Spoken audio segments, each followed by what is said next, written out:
అందరికీ నమస్కారం. విద్య నేర్పిన గురుదేవుల పాదపద్మములకు శిరస్సు వంచి నమస్కరిస్తూ చెప్పబోయే విషయం అందరి బుద్ధికి సరిగ్గా అర్థమవునట్లు చేయమని శరీరాధిపతి అయిన ఆత్మను వేడుకుంటూ,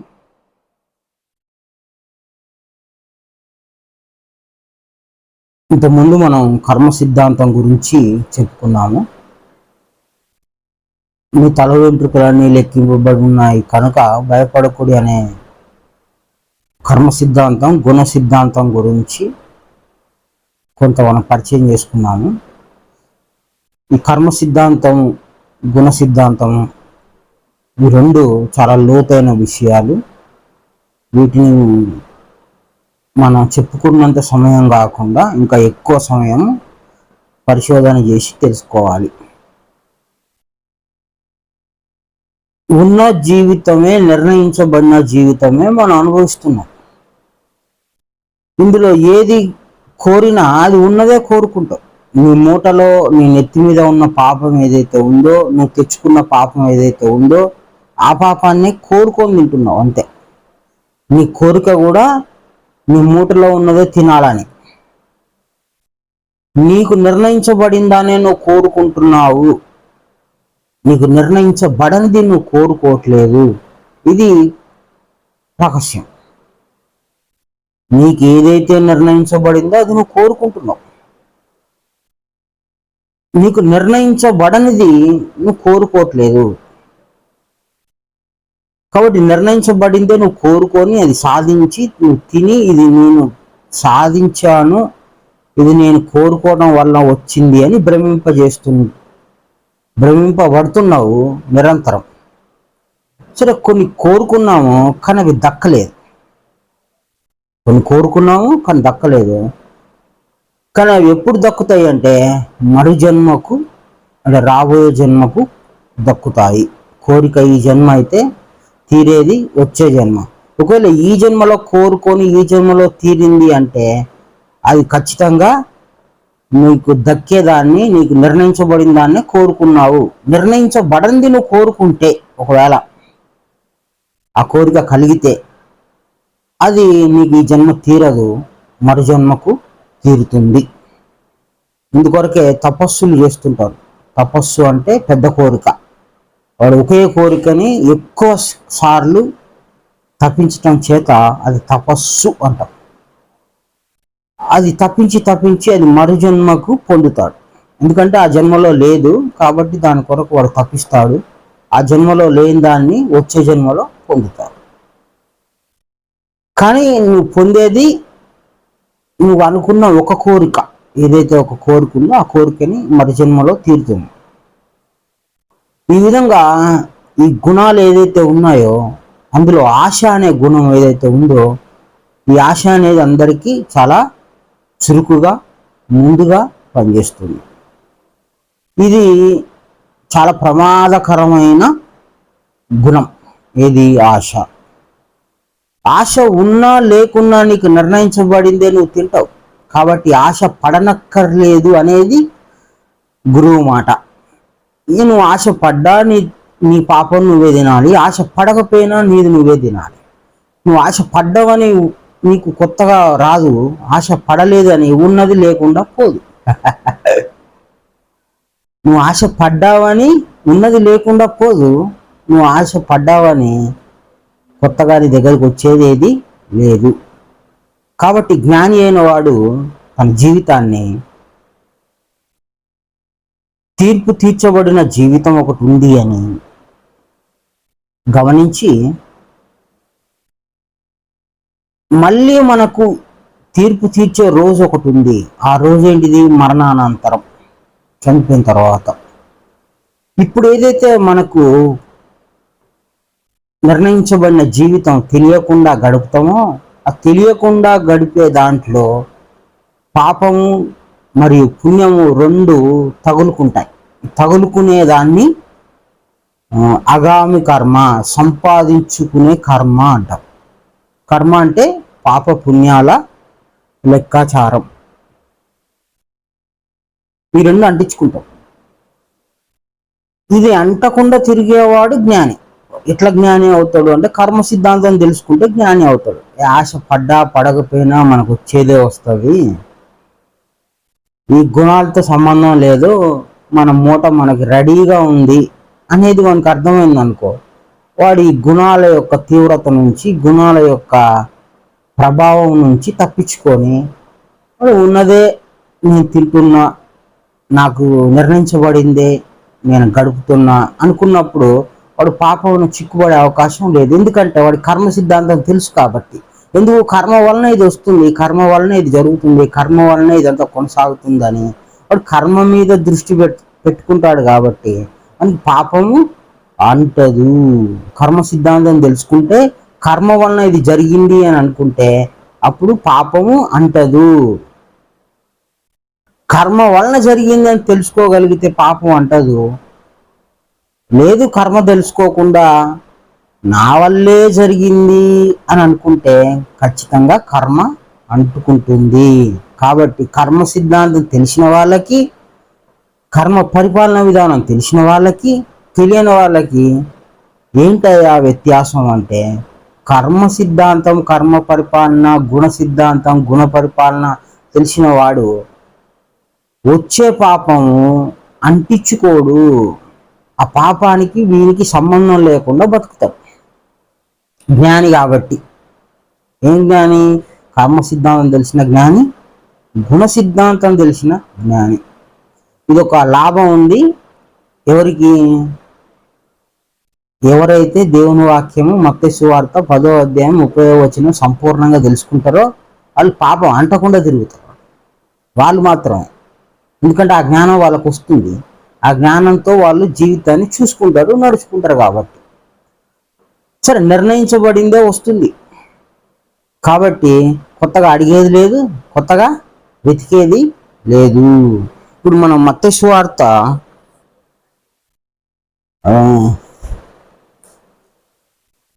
మత్తయి సువార్త 7వ అధ్యాయము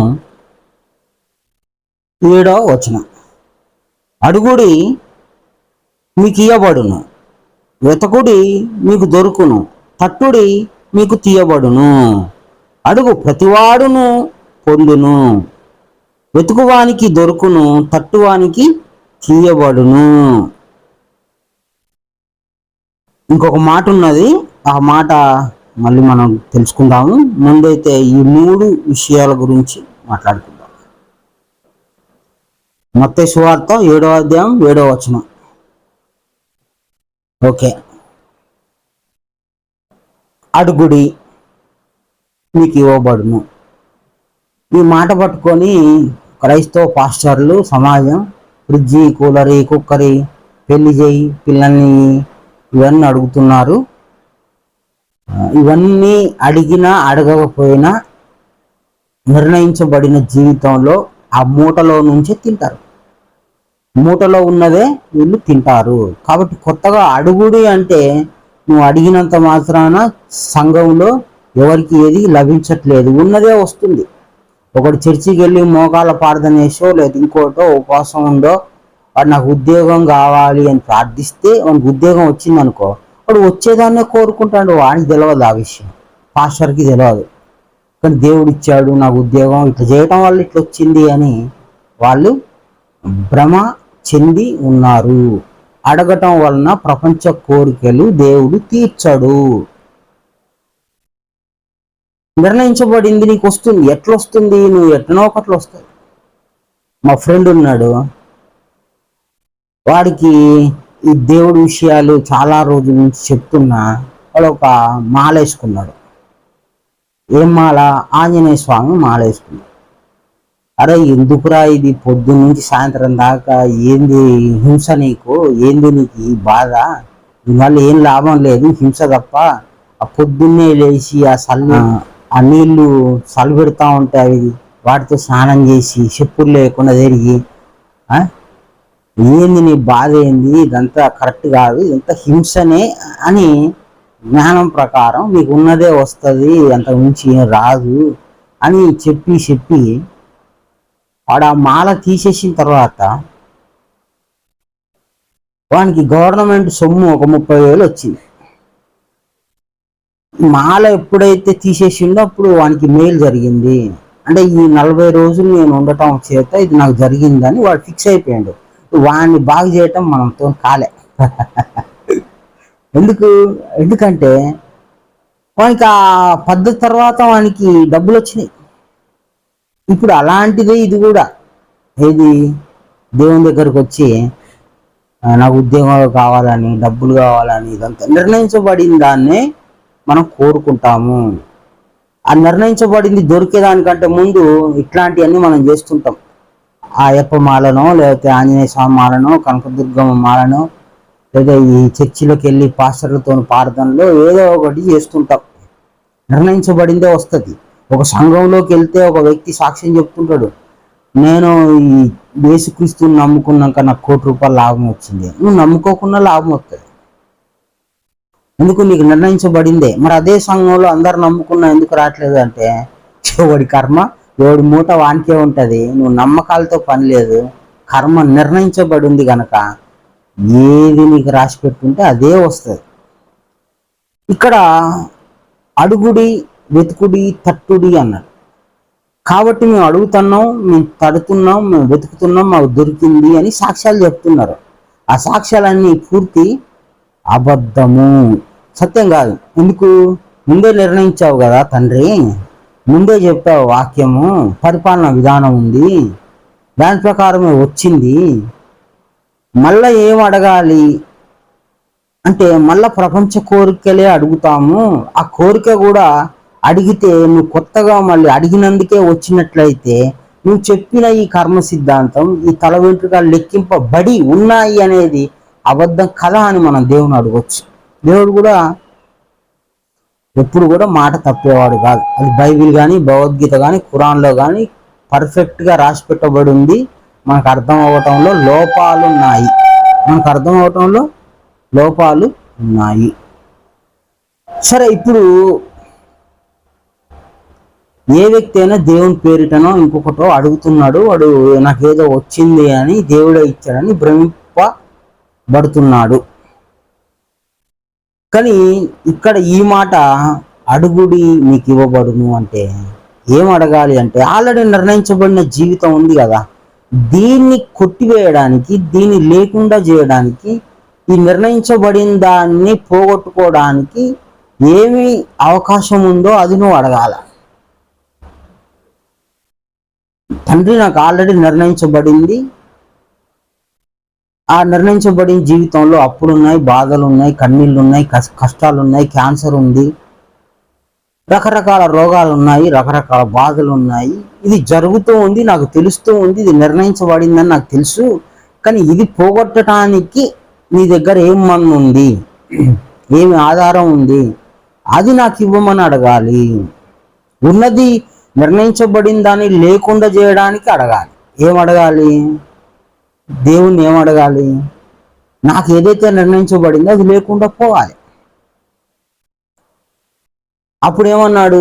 నీకు నిర్ణయించబడింది ఏదున్నా అది పాపము కాబట్టి నా రక్తమే సర్వపాపాలని కడిగేస్తుంది అన్నాడు. కాబట్టి ఆ రక్తం అనే ఉపమానాన్ని జ్ఞానంగా అర్థం చేసుకొని ఆ జ్ఞానం నాకు ఇవ్వు. ఏం అడగాలి? జ్ఞానాన్ని అడగాలి. కానీ వీళ్ళు ఫ్రిడ్జ్లు, కూలర్లు, కుక్కర్లు అడుగుతున్నారు, పిల్లల్ని అడుగుతున్నారు, పెళ్ళి అడుగుతున్నారు, ఉద్యోగాలు అడుగుతున్నారు. అవన్నీ నీకు నిర్ణయించబడి ఉన్నాయి. ఒక వ్యభిచారం కలిగిన స్త్రీని రాళ్లతో కొడుతున్నారు. ఆ స్త్రీ ఏం అడగాలి? నాకు AK-47 కావాలని అడగాల, ఎందుకంటే వీళ్ళందరినీ కాల్చేస్తా అని కాదు. యేసుక్రీస్తు ఏం చేశాడు? క్షమాపణ. ఉన్న కర్మను లేకుండా చేయడానికి క్షమాపణ అంటే జ్ఞానం కావాలి. ఆ జ్ఞానం ఉంటే నేను ఈ కర్మను లేకుండా చేసుకుంటా, ఈ బాధ లేకుండా చేసుకుంటా అని ఆ జ్ఞానం సంపాదించుకుంటే నిర్ణయించబడిన ఆ పాపపు కూడు, ఆ పాపపు తిండి, ఆ పాపపు ఆహారం కొట్టివేయబడుతుంది, లేకుండా పోతుంది. కొంతమంది ఎయిడ్స్, క్యాన్సర్ లాంటి రోగాలతో బాధపడుతుంటారు. అది కూడా దేవుడి జ్ఞానం చేత నువ్వు తెలుసుకోగలిగితే అది కొట్టివేయబడుతుంది, లేకుండా పోతుంది. ఉన్నది లేకుండా చేయడానికే దేవుడు వచ్చింది. నీకు ఏదన్నా ఉండని, అది పాపం. దేవుని లెక్కలో పాపం, నీ లెక్కలో మంచిది కావచ్చు, చెడ్డది కావచ్చు. ఒక వ్యక్తి ఒక చర్చికి వెళ్ళి నాకు పిల్లగాళ్ళు పుడితే నేను ఏసీ ఇస్తా నువ్వు చర్చికి అని మొక్కుకున్నాడంట. పిల్లగాళ్ళు పుడితే అతను ఆ చర్చికి ఏసీ ఇచ్చాడంట. అంటే వ్యాపారం అంటే ముందే నిర్ణయించబడి ఉంది కాబట్టి అది అతని కోరికలు కోరుకొని ఆ చర్చికి ఏసీ ఇవ్వటం జరిగింది.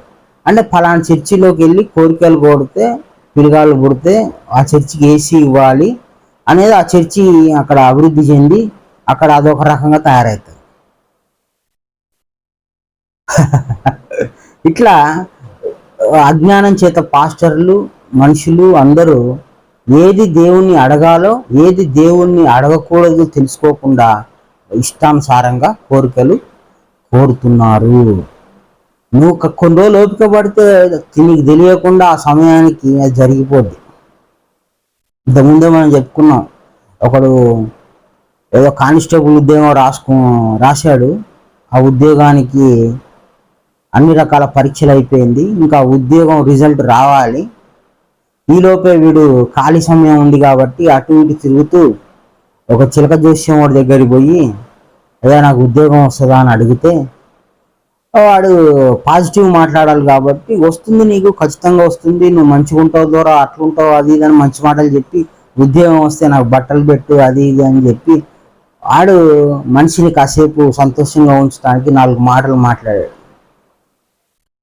ఈలోపు వానికి సమయం వచ్చింది, వానికి కాల్ లెటర్ వచ్చింది, కానిస్టేబుల్ ఉద్యోగం వచ్చింది. తర్వాత చిలక జోస్యం వాడు చెప్పినందువల్లనే ఇది వచ్చిందని వాడి మాట చాలా గొప్పదని వాడి భావం పెట్టుకొని వాడిని గొప్పగా చూడటం మొదలుపెట్టాడు. సో ఇట్లాంటిదంతా ఈ కర్మ సిద్ధాంతం తెలియకపోవడం చేత మనకి చాలా రకాల దేవుళ్ళు పాస్టర్లు గొప్ప గొప్పలు తయారైపోయి కూర్చున్నారు. ఎందుకు? నువ్వు కాస్త ఓపిక పడితే అది వస్తుంది, ఆ సమయానికి ఆ సమయానికి అది వస్తుంది. కాలం కర్మం కలిసి రావాలంటారు కదా. అది అది కాస్త రావటం లేట్ అవ్వటమో అది కరెక్ట్ సమయానికి నువ్వు వెయిట్ చేయకుండా ఈ మధ్యలో ఇలాంటి తతంగం అంతా జరుగుతుంది. ఇది మోసపూరితమైంది. సరే, ఇప్పుడు అడుగుడి మీకు ఇవ్వబడును, తట్టుడి మీకు తెరవబడును అని చెప్పాడు. వెతుకుడి మీకు దొరుకును అన్నాడు. ఏం దొరుకుతుంది అంటే జ్ఞానము. ఈ జ్ఞానం అనేది అగ్నితో సమానము. ఈ జ్ఞానం అగ్నితో సమానం. అగ్నికి కట్టెలు కాలిపోయినట్లుగా పాపం కాలిపోతుంది. అదేవిధంగా క్రీస్తు ఏమన్నాడు, నా రక్తం సర్వపాపం కడిగెత్తుంది. కడిగెత్తుందంటే లేదని, నువ్వు తెచ్చుకున్న పాపం లేదని, లేకుండా పోతుందని. ఆ రోజు క్రీస్తు చాలా మంది జీవితాల్లో కొన్ని రోగాలు, కొన్ని పాపాలు, కొన్ని హింసలు లేకుండా చేశాడు. అంటే ఇక లేకుండా చేస్తుంది అని. ఇట్లా ఉన్నది కాబట్టి లేకుండా చేసేది ఒకటి ఉంది. మురికి ఉంటే ఆ మురికిని లేకుండా శుభ్రం చేసేది సబ్బో డెటాయిలో ఏదో ఒకటి తయారై రెడీగా ఉంటుంది, అది తెచ్చుకుంటే ఇది పోతుంది. అట్లనే నీ దగ్గర ఆల్రెడీ ఒక పాపం ఉంది, దాన్ని తీసేదానికి జ్ఞానం ఉన్నది. కాబట్టి ఏది అయినా పాపమే నువ్వు అనుభవించేది.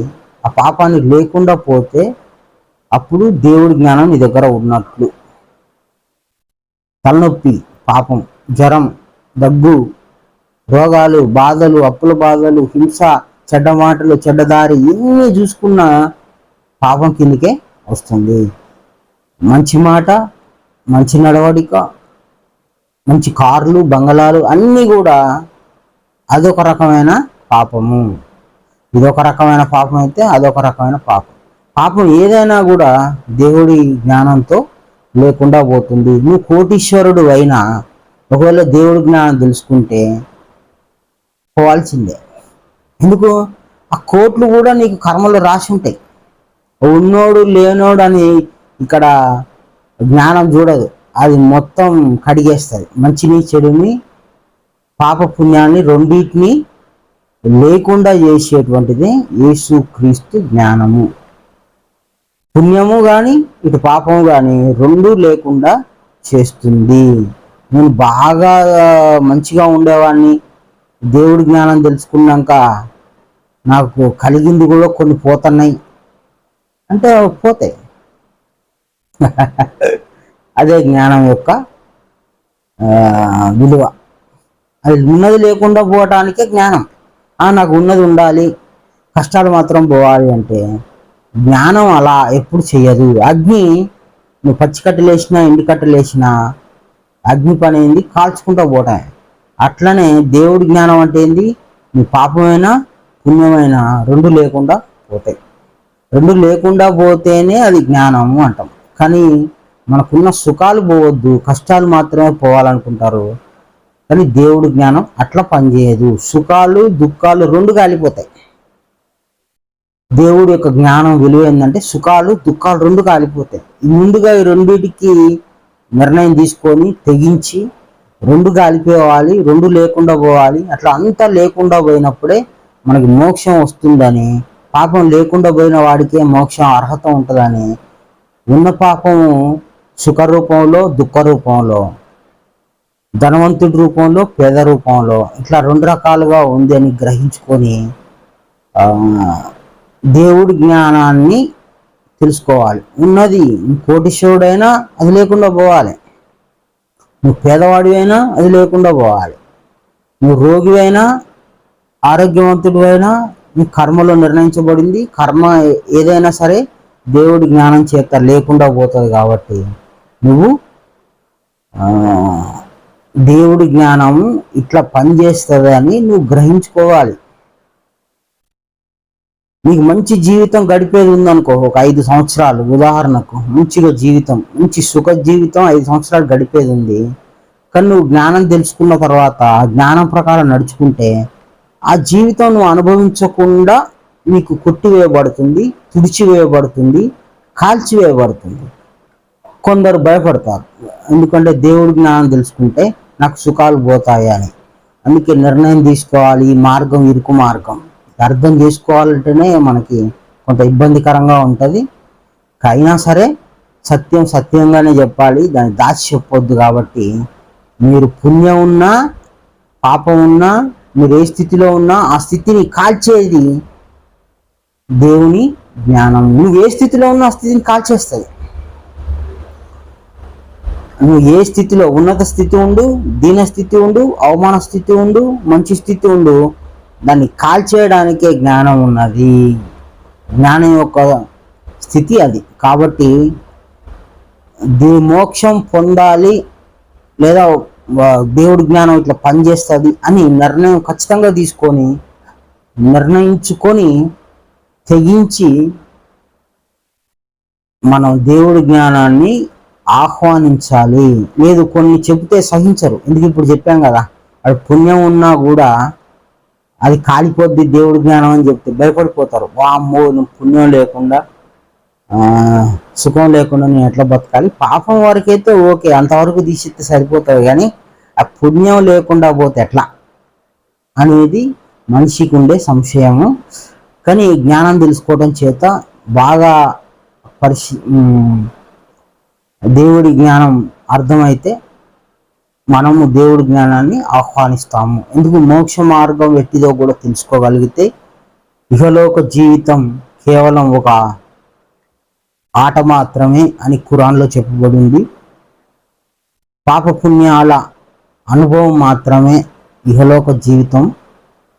కాబట్టి ఇది రెండు లేకుండా పోవాలి. పాపం కానీ పుణ్యం కానీ లేకుండా చేసేది, అసలు నిర్ణయించబడిన జీవితం కొట్టివేసేది, పూర్తిగా లేకుండా చేసి ఆ జ్ఞానం ఏదైతే ఉందో ఆ జ్ఞానాన్ని సంపాదించుకోవాలి. జ్ఞానం తెలుసుకున్నాక నేను ఇట్లా అయిపోయినా, నాకు ఉన్న పరిస్థితులు కూడా బలహీనం అయిపోయినాయి, నేను దేవుడి విషయంలోకి వస్తే నాకు ఆదాయం తగ్గిపోయింది, ఇట్లా రకరకాల కొంతమంది చెప్తుంటారు. అది మంచిదే. ఎందుకు నీకు అది లేకుండా పోయింది, అది కాలిపోయింది. కాబట్టి దేవుడి జ్ఞానం నీ దగ్గర ఉన్నట్టు. కనుక దేవుడి జ్ఞానము నువ్వు ఏ స్థితిలో ఉన్నా ఆ స్థితిని కాల్చేదే కానీ నిన్ను ఒక స్థితిలో పెట్టి లేదా ఇంకొక రకంగా చేసేది కాదు. సరే, ఇప్పుడు సాయిబాబా అనేటువంటి ఒక యోగి, అంటే జ్ఞానం తెలుసుకున్న ఒక యోగి. ఇప్పుడు యేసుక్రీస్తుకి శిష్యులు ఉన్నారు, మత్తయి, మార్కు, లూకా, యోహాను గారు. అలాంటి శిష్యుల్ని మనం యోగులు అంటాం. అలాంటి యోగి మనకి పరిచయం ఉన్న వ్యక్తి సాయిబాబా గారు. ఈ సాయిబాబా గారు ఆయన ఉన్న సమయంలో కలరా వచ్చింది ఆ ఊరికి. ఆయనను చూస్తే మనకు చిత్రపటాల్లో చినిగిపోయిన సొక్కా ఉంటుంది. ఆయన శరీర స్థితి కానీ ఆయన ఉండే స్థితి కానీ చాలా పేదవాడిగా లేనివాడిగా ఉంటాడు. కానీ అతని చుట్టూ ఉన్న వాళ్ళు తలపాగా పెట్టుకొని మంచి సేట్లు మంచి ధనవంతుల్లాగా మనకి ఫోటోలలో కనిపిస్తుంటాయి. ఆయనను ఆశ్రయించిన వాళ్ళు చాలా వరకు ధనవంతులు ఉన్నారు. ఆ ఊర్లో సాయిబాబా గారు ఉన్న ఊర్లో కలరా వస్తే ఆయన ఆ ఊరు చుట్టూ పొలిమేర ఒక ముగ్గు వేశాడు. అంటే ఆ ముగ్గును చూసి, అంటే ఆ సున్నంతో చుట్టూ ముగ్గేస్తే ఆ ఊర్లోకి కలరా రాలేదు. అంటే అతని దగ్గర ఏముంది అంటే దేవుని శక్తి ఉంది. ఆ సాయిబాబా గారిలో ఉన్న జ్ఞాన శక్తిని గౌరవించి ఆ ఊరికి కలరా అనేటువంటి మహమ్మారి రాకుండా ఆగిపోయింది. మరి ఆ మహమ్మారిని ఆపకుండా ఏ ధనవంతుడు, ఏ పేదవాడు, ఎవరు కూడా, ఏ మంత్రి, ఏ ముఖ్యమంత్రి, ఏ అధికారి కూడా సాధ్యం కాలేదు. మరి ఆయనకు సాధ్యమైంది. మరి ఆయన చూస్తే మనము చాలా బీదవాడిగా, లేనివాడిగా, బికారిగా మనకు కనిపిస్తున్న సాయిబాబా దగ్గర అంత శక్తి ఉన్నది. ఆ శక్తి ఆ ఊర్లో ఉన్న వాళ్ళందరికీ మేలు చేసింది. ఇది యోగ శక్తి, ఇది క్రీస్తు శక్తి, ఇది కృష్ణుడి శక్తి, ఇది జ్ఞాన శక్తి. కాబట్టి జ్ఞానులు ఇతరులకు ఉపయోగపడాలంటే వారి దగ్గర జ్ఞానశక్తి ఉండాలి. కానీ వాళ్ళు ధనవంతులు కానీ వాళ్ళు బీదవాళ్ళు కానీ కాకుండా వాళ్ళ దగ్గర జ్ఞానశక్తి మాత్రమే ఉపయోగపడుతుంది. కాబట్టి ఈ లోకానికి ధనవంతుడు ఉపయోగం లేదు, అట్లనే బీదవాడు ఉపయోగం కూడా లేదు. ఒకే ఒక్క యోగి జ్ఞానవంతుడు ఉపయోగమే ఉన్నది అనే దానికి సాయిబాబా జీవితం ఒక నిదర్శనం. ఆయన ఒక మాట చెప్తే రోగం రాలేదు. కొంతమంది రోగాలు పోయినాయి, చర్మ వ్యాధులు పోయినాయి, దగ్గులు పోయినాయి, పరిసరాలు పోయినాయి, రకరకాల రోగాలు ఆయన తీసేసిండంటే మరి ఆయన ధనవంతుడు కాదు, కానీ ఆయన జ్ఞాని, యోగి. అలాంటి యోగులు గొప్పవాళ్ళు. వాళ్ళని ఆశ్రయిస్తే మన పాపాలు పోతాయి కనుక జ్ఞానిగా మారాలి. జ్ఞాని అయిన వాడు ఇహలోకంలో సుఖ దుఃఖాలు కానీ సంపదలు కానీ కోరడు. ఈరోజు సాయిబాబాను ఎందుకు గౌరవిస్తున్నాము అంటే ఆయన యోగి కాబట్టి. దేవుడు కాదు కానీ యోగి. ఒక యోగి తలుసుకుంటే ఒక రోగాన్ని ఆపగలడు. అదేవిధంగా బైబిల్ దగ్గరకు వచ్చిన వాళ్ళు యోగులుగా మారాలి. వాళ్ళు ధనవంతులుగా మారటం అనేది అసత్యము. ఇంకొక జీవితం గడిపినా అది కరెక్ట్ కాదు. జ్ఞాని అయిన వాడు యోగిగా మారాలి. యోగి కోరికలు కోరడు. కాబట్టి యోగి వలననే ఈ లోకానికి ఉపయోగం ఉంది. గురువు వలన ఈ లోకానికి ఉపయోగం ఉంది. గురువు తెచ్చిన జ్ఞానం వలన ఈ లోకానికి ఉపయోగం ఉంది. కాబట్టి అనవసరమైన సాక్ష్యాలు, అనవసరమైన పొగడ్తలు, అనవసరమైన కిరీటాలు ఈరోజు బైబిల్ ఆధారంగా కొందరు పెట్టుకొని తిరుగుతున్నారు. జాగ్రత్తగా దేవుని వాక్యాన్ని జాగ్రత్తగా చెప్పకపోతే మళ్ళ జన్మలో మీరు విపరీతమైన దేవుడి శిక్షకి గురి కావాల్సి ఉంది. ఎందుకంటే దేవుని మాట అబద్ధం చెప్తే దేవునికి కోపం వచ్చి దేవుడు వేసే శిక్షలు క్షమించబడవు. కాబట్టి బైబిల్లో ఉన్నది ఉన్నట్లే చెప్పండి, లేకపోతే తెలుసుకోండి. బైబిల్ ఆధారంగా మీరు గొప్పవాళ్ళు, ధనవంతులు అవుతారని బైబిల్ ఎక్కడా లేదు. బైబిల్ కేవలము మనల్ని యోగులుగా, అంటే జ్ఞానులుగా తీర్చిదిద్దటానికే క్రీస్తు వచ్చాడు. జ్ఞాన సంపాదన కొరకే బైబిల్ కానీ ధన సంపాదన కొరకు కాదు. బాగా గమనించుకొని ఒళ్ళు దగ్గర పెట్టుకొని ఈ హెచ్చరిక మాట్లాడే మాది కాదు, దేవుందే అనుకొని చూసుకోండి. ఇప్పుడు ఏం చేసినా కరెక్టే అనిపిస్తుంది. కానీ మరు జన్మ ఉంది, దేవుడి విషయంలో వక్రంగా చెబితే, అపమార్గం పట్టిస్తే అది ఎంత పెద్ద శిక్షకు గురి అవుతారో మీకు తెలియదు గనక, తెలిసిన వాళ్ళకి తెలుసు గనక, ఆ తెలిసిన వాళ్ళే జ్ఞానులు గనక ఆ జ్ఞానులు చెప్పేది మనందరం వినాలి. అడుగుడి, తట్టుడి, వెతుకుడి అనేటువంటి మాట కేవలం జ్ఞానం కొరకే. ఈ మాట ఎవరు చెప్పినా నువ్వు దేవుడి జ్ఞానాన్ని సంపాదించుకో అని చెప్పాలి, కానీ ఇంకొక రకంగా చెప్పకూడదు. అడుగుడి జ్ఞానాన్ని, వెతుకుడి జ్ఞానాన్ని, తట్టుడి జ్ఞానాన్ని, ఇంతే. జ్ఞానం కొరకే బైబిల్ దగ్గరికి రావాలి. ఎక్కడ వెతకాలి, ఎక్కడ తట్టాలి, ఎక్కడ ఉండాలంటే సువార్తలోనే వెతకాలి, సువార్తలోనే తట్టాలి, సువార్తలోనే తిరగాలి. ఇప్పుడు మనం బైబిల్లో వాక్యమే తీసి చెప్పుకున్నాం కాబట్టి మనం ఎక్కడున్న వెతికినట్టు సువార్తలో వెతికినట్టు. సువార్తలో వెతికితేనే, క్రీస్తు చెప్పిన మాటల్లోనే వెతికితేనే మనకు జ్ఞానం దొరుకుతుంది. జ్ఞానం కావాలనే బైబిల్ దగ్గరకు వచ్చాం, కానీ కోరికలైతే నువ్వు ఇంటికాడ ఉండి కోరుకోవచ్చు, అది బైబిల్ దగ్గర రానవసరం లేదు. బైబిల్ నీ కోరికలు తీర్చదు, బైబిల్ నీ కోరిక తీర్చదు. బైబిల్ దగ్గరకు వచ్చి జ్ఞానంగా మారితే నువ్వు కోరికలే కోరవు. ఎందుకు? ఉన్న కోరిక కూడా దేవుడి జ్ఞానం చేత కాల్చివేయబడుతుంది, లేకుండా పోతుంది. కాబట్టి మత్తయి సువార్త 7వ అధ్యాయం 7వ వచనం ద్వారా మనం కేవలం జ్ఞానాన్ని మాత్రం అడగాలి, జ్ఞానాన్ని మాత్రం వెతకాలి, జ్ఞానాన్ని మాత్రమే తట్టాలి. ఇది ఖచ్చితమైనటువంటి మాట. ప్రపంచంలో ఈ మాట తీసుకోవద్దండి. తీసుకుంటే దేవుని మాటని మీరు అబద్ధం చేసినట్లే.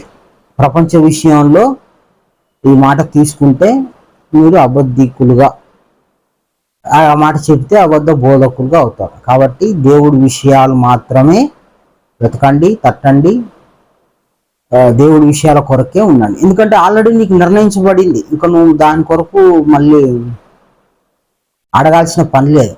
అందుకే ఏం తిందుమో ఏం తాగదుమో అని చింతించకూడదు. అన్ని జనులు చింతిస్తారట. అంటే ముందే కర్మచక్రంలో నిర్ణయించబడింది అని తెలియకపోవడం చేత, ఆ జ్ఞానం లేకపోవడం చేత వాడు చింతపడతారట. అంటే నీ మూట ఉందిరా నెత్తి మీద అన్నా కూడా వాడు ఎట తింటా ఏంది అని వానికి ఆలోచన వస్తుందంట. జ్ఞాని అయిన వాడు ఏం తిందుమో ఏం తాగుదుమో చింతించాడు, ఎందుకంటే వాడి మూట వాడికి తెలుసు. జ్ఞాని అయిన వాడు చింత చేయాల్సింది, అదే అజ్ఞాని అయిన వాడు చింత చేయాల్సింది జ్ఞానం కొరకు.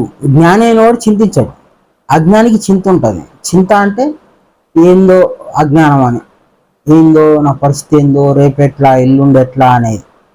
కాబట్టి జ్ఞానం తెలుసుకుంటే చింత పోతుంది. ఇప్పుడు కర్మ సిద్ధాంతం తెలుసుకుంటే చింత పోవాలి. అట్లనే దేవుడి జ్ఞానం తెలుసుకుంటే మనకు చింత అనేది, బాధ అనేది పోతుంది. పోయి దేవుణ్ణి వెతుక్కుంటూ, దేవుణ్ణి వెతుకులాడుతూ, దేవుని జ్ఞానం ద్వారా దేవుణ్ణి వెతుక్కుంటూ దేవుని దగ్గరికే పోతాం. దేవుడి దగ్గరికి పోతే నీ దగ్గర పాపం లేదని అర్థం. పాపం లేకుంటే నువ్వు దేవుని దగ్గరికి పోతావు. కాబట్టి ఉన్నది పాపం లేకుండా చేసుకోవడానికే బైబిల్ దగ్గరికి రావాలి. పాపం ఉన్నదని ఫిక్స్ అయిపోయి నిర్ణయించుకొని దేవుడు వాక్యం దగ్గరికి వచ్చి మనము పాపం లేకుండా చేయాలి. చుట్టుపక్కల చూసుకొని, పక్క వాళ్ళని చూసుకొని, వాడి వాళ్ళే ధనవంతుడు కావాలి, వాడి వాళ్ళ కోరికలు కావాలి, వాడికి ఉన్నది మనకు కావాలి. ఈ కోరికల చేత మనము తికమగ పడిపోతుంటాము. ఆ తికమగ మనకు అక్కర్లేదు. మనకి ఉన్నది పాపమే, మన పక్కోనికి ఉన్నది పాపమే, మన ఎదురుగున్నోడికి ఉన్నది పాపమే, ఇందాక చచ్చిపోయినోడికి ఉన్నది పాపమే, ఇప్పుడే పుట్టినోడికి కూడా ఉన్నది పాపమే. కాబట్టి పాపం చేత అందరూ పుడుతున్నారు, చస్తున్నారు, జీవిస్తున్నారు.